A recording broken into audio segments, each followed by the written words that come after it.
رخ مصطفیٰ ہے وہ آئینہ کہ اب ایسا دوسرا آئینہ، رخ مصطفیٰ ہے وہ آئینہ کہ اب ایسا دوسرا آئینہ، نہ ہماری بزم خیال میں نہ دکان آئینہ ساز میں۔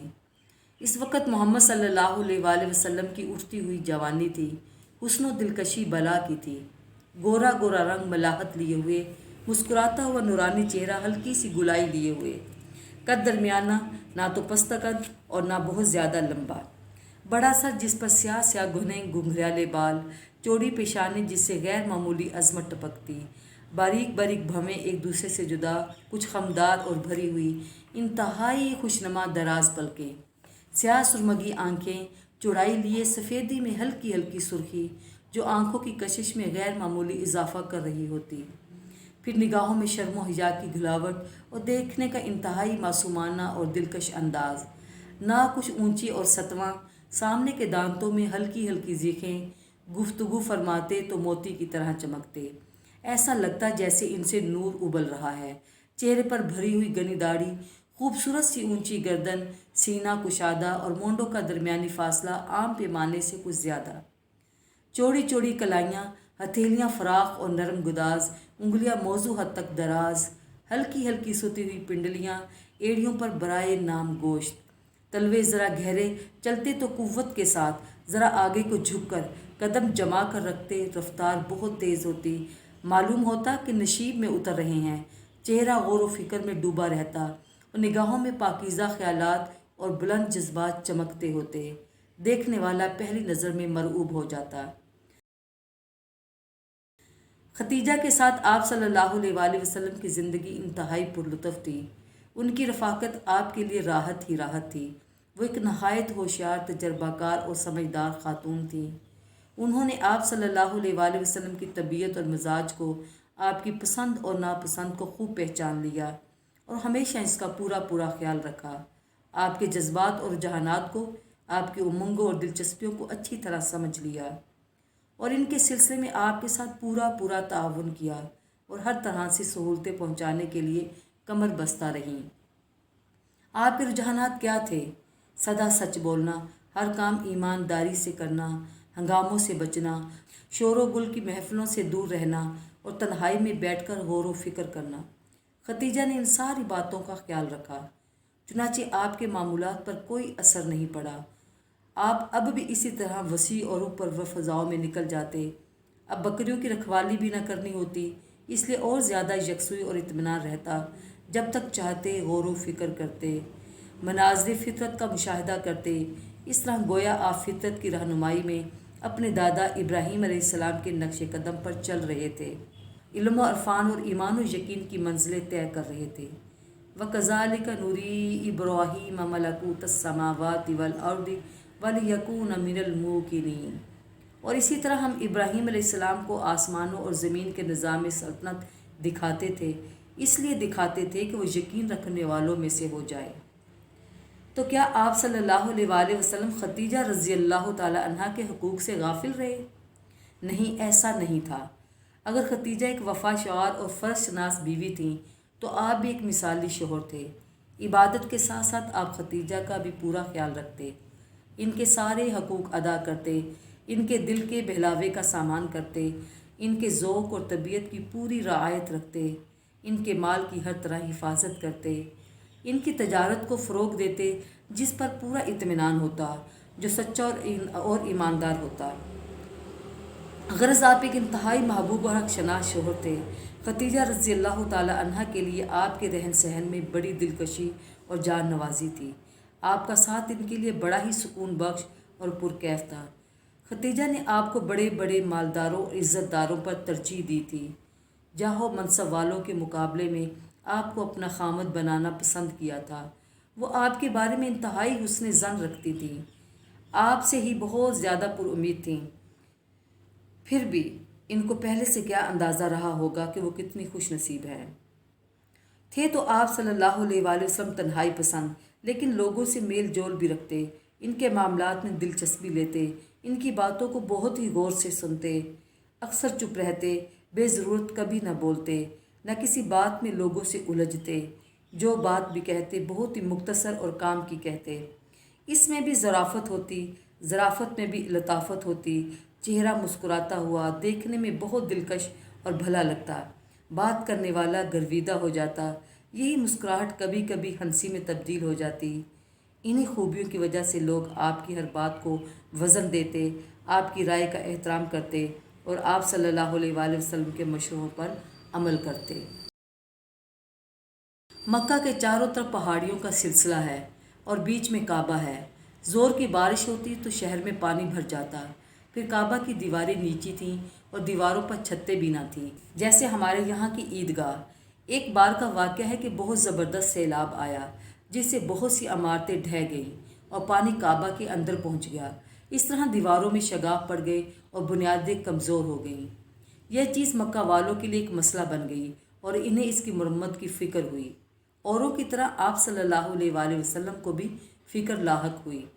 کعبہ ان کے لیے سب کچھ تھا، یہ ان کی عبادت کا گھر تھا، ان کے بتوں کا گھر تھا، پھر دور سے لوگ اس کا طواف کرنے آتے تھے، اس سے ان کی تجارت کو فروغ ہوتا اور کاروبار میں ترقی ہوتی۔ پھر اتنا ہی نہیں، اس کی وجہ سے انہیں لوگوں کی نظروں میں ایک اونچا مقام حاصل تھا، آنے والے ان کی عزت کرتے اور اپنے سے اونچا اور برتر سمجھتے، کیونکہ یہ اس کے ہمسایہ تھے، اس کے خدمتگار اور پاسبان تھے اور اس سے متعلق مختلف عہدوں سے سرفراز تھے۔ چنانچہ یہ لوگ ایک جگہ جمع ہوئے اور آپس میں مشورہ کرنے لگے کہ کیا کیا جائے، کون اسے ڈھائے اور پھر کون اسے تعمیر کرے۔ کعبہ اللہ کا سب سے مقدس گھر ہے۔ وہ ڈرتے تھے کہ کہیں اسے ڈھانے سے اللہ ناراض نہ ہو جائے، کہیں سر پر کوئی عذاب نہ آ جائے۔ عقل حیران تھی کہ کریں تو کیا کریں، لیکن عمارت بالکل بے جان ہو چکی تھی، بنیادیں کمزور پڑ چکی تھیں اور ہر آن اس کے ڈھہ جانے کا خطرہ تھا، لہٰذا اس کو ڈھانے کے سوا کوئی چارہ نہ تھا۔ چنانچہ چاروں نچار انہوں نے ڈرتے ڈرتے بہت ہی پس و پیش کے بعد اسے ڈھانے کا فیصلہ کر لیا۔ لیکن ابھی ایک مسئلہ اور تھا، نئی عمارت مضبوط اور پائیدار ہونی چاہیے۔ اس کے لیے عمدہ سامان کیسے فراہم ہو اور ماہر کاریگر کہاں سے آئیں جو سلیقے سے پتھر جوڑ سکیں اور ایک خوبصورت اور مضبوط عمارت تیار کر سکیں۔ خدا کا کرنا انہی دنوں ایک رومی آدمی مصر سے جہاز لے کر چلا۔ وہ حبشہ جا رہا تھا۔ جہاز جدہ کی بندرگاہ پر پہنچا تو ساحل سے ٹکرا کر ٹوٹ گیا۔ اس جہاز پر عمدہ قسم کی لکڑیاں اور بہترین قسم کا تعمیری سامان تھا۔ اس آدمی نے سارا سامان بندرگاہ پر اتار دیا اور انتظار کرنے لگا کہ کوئی جہاز حبشہ جانے والا ملے تو سامان لاد کر وہ لے جائے۔ قریش کو اس واقعے کی خبر لگ گئی، لہٰذا فوراً انہوں نے کچھ آدمی دوڑائے۔ جہاز والے کا نام باقوم تھا۔ یہ لوگ جا کر اس سے ملے اور اسے اپنی ضرورت بتائی۔ وہ بخوشی اپنا سارا سامان بیچنے پر تیار ہو گیا۔ نیز اس نے انہیں بتایا کہ میں ایک ماہر معمار بھی ہوں۔ اب کیا تھا، ان کو تو کاریگر کی تلاش تھی ہی اور بیٹھے بٹھائے ایک اچھا کاریگر مل رہا تھا۔ چنانچہ انہوں نے کہا، اچھا تو آپ بھی ساتھ چلیے اور اس اہم کام میں ہمارا ہاتھ بٹائیے۔ باقوم نے جا کر کعبہ کو دیکھا، پھر اس نے کہا اس کی تعمیر تو بہت آسان ہے، البتہ صحن میں کچھ ستون کھڑے کیے جائیں گے تاکہ چھت پڑ سکے، اس طرح عمارت محفوظ رہے گی۔ پھر آندھی کے جھونکے آئیں یا سیلاب کے تھپیڑے، سب سے محفوظ رہے گی۔ خود ان کی بھی یہی خواہش تھی، اس لیے کہنے سے پہلے ہی یہ منظور تھی۔